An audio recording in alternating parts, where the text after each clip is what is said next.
kulanti wanaagsan daawadayaal giddigiinba kuna soo dhowaada mar kale iyo barnaamijkeeni sheekooyinka fanaaniinta iyo qisooyinka fanka Soomaalida.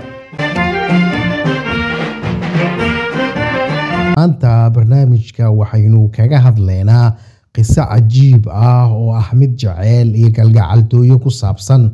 qisadaasi jacayl waxa ay dhex martay laba fanaan oo Soomaaliyeed oo kamid ah fanaaniinta fanka Soomaalida hormuudka u ahaa.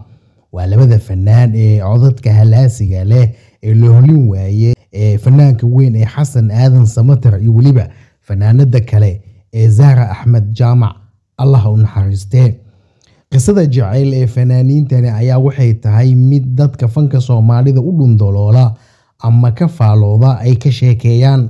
qisadaasi ayaa waxa ay ku saleysan tahay in fanaanka weyn ee Xasan Aadan uu jacayl lixaad leh u qaaday fanaanada weyn ee Zahra Axmed Jaamac. jacaylka Xasan ayaa wuxuu ahaa mid laga dhex ogaa fanaaniinta Soomaaliyeed dhexdooda iyo waliba qaybo kamid ah bulshada Soomaaliyeed intaba. Xasan ayaa isagu fanka waxa uu soo bilaabay bilowgii 70-meeyadii isagoo fanka Soomaalida ku soo galay barnaamijkii caanka ahaa ee hirgelinta heesaha. Xasan ayaa wuxuu noqday fanaan cod tolmoon leh waliba habs u gudbintiisana ay naqatay mid abwaanada Soomaaliyeed ee iyagu sameeya heesaha iyo riwaayadahaba ay jeclaayeen in heesahooda ay u dhiibaan fanaanka codka dananaya lahaa ee Xasan Aadan. Xasan ayaa inta badan isagu la heesay fanaaniinta hablaha Soomaaliyeed. Xasan Aadan kadib markii fanka uu soo galay ayaa isagu muddo kadib waxaa loo bedelay magaalada Hargeysa ee gobolada waqooyi ee Soomaaliya. Xasan ayaa isagu waxa gacanta ku hayay abwaankii weynaa Maxamed Cali Kaariye, laakiin goortii uu Hargeysa u tagay waxa gacanta ku dhigay abwaanka weyn Xasan Xaaji Cabdilaahi Xasan Gane. Xasan Aadan ayaa halkaas wuxuu kula kulmay fanaaniin badan oo Soomaaliyeed ay kamid ahayd fanaanada codka dulmooneed lahayd ee Zahra Axmed Jaamac. xilligaasi xaas bay ahayd oo waxaa qabay fanaanka codka dahabiga leh ee Maxamed Axmed Kuluc. Zahra Axmed Jaamac waxay u dhaxday oo ay gabadhi u dhashay fanaanka weyn ee Maxamed Axmed Kuluc. Maxamed Axmed Kuluc markii ay nolosha isku fahmi waayeen qoyskoodana uu baaba'ay ayna kala tageen ayuu Xasan Aadan waxa la leeyahay jaceylkiisa u bandhigtay fanaanada weyn ee Zahra Axmed Jaamac. dadka fanka Soomaaliyeed ku foogan ee faaleeya waxa ay tilmaamayaan in jaceylkaasi uu dhabka ah Xasan Aadan. fanaanada ayaa iyadu la qaadan waa ku naqatay ay leeyihiin in fanaan daayar iminka magaalada loo soo bedelay uu jacayl dhab ah u qaado fanaanadaasi.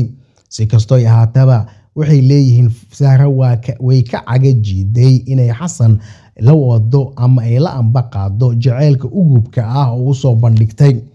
si kastoo ugu sheegto hees kastoo uu qaado iyo waliba abwaan kastoo oo maansa iyo tix u sameeya Xasan jacaylkiisa wuxuu isku dayay inuu soo xirageliyo, laakiin waa u suurtageli weysay maadaama Zahra Axmed Jaamac uu Xasan ula muuqday nin ka daayar walibana aysan awoodin inay jacayl la matasho ama nolol la wadaagto. si kastoo ay ahaataba ugu dambeyntii Xasan markii uu deen waayay inuu jacaylkiisa daba socdo walibana uu doonayay inuu ka lib keeno ayay ugu dambeyntii waxa ay u sheegtay in ay xagga fanka iyo waliba shaqada si professional ah u wada shaqeynayaan, laakiin uu joojiyo jacaylka indha la'aanta ah uu la daba socdo. fanaanka ayaa isagu waxa uu kala kulmay jacaylkaasi wejigabax waana u suurtageli weysay ay leeyihiin dadka fanka Soomaaliyeed iyo ku kafaalooda. ugu dambeystii Xasan waxa uu ku qancay jawaabtii ay siisay fanaanadaasi isagoo waliba muujiyay shaqo wanaag iyo karti aad u fog kana gudbay marxaladii jacaylka uu ku fashilmay isagoo walibana noqday fanaan caan ah oo hablaha Soomaaliyeed kuwa fanka qaybta ka ah iyo kuwa kaleba ay isku dilaan.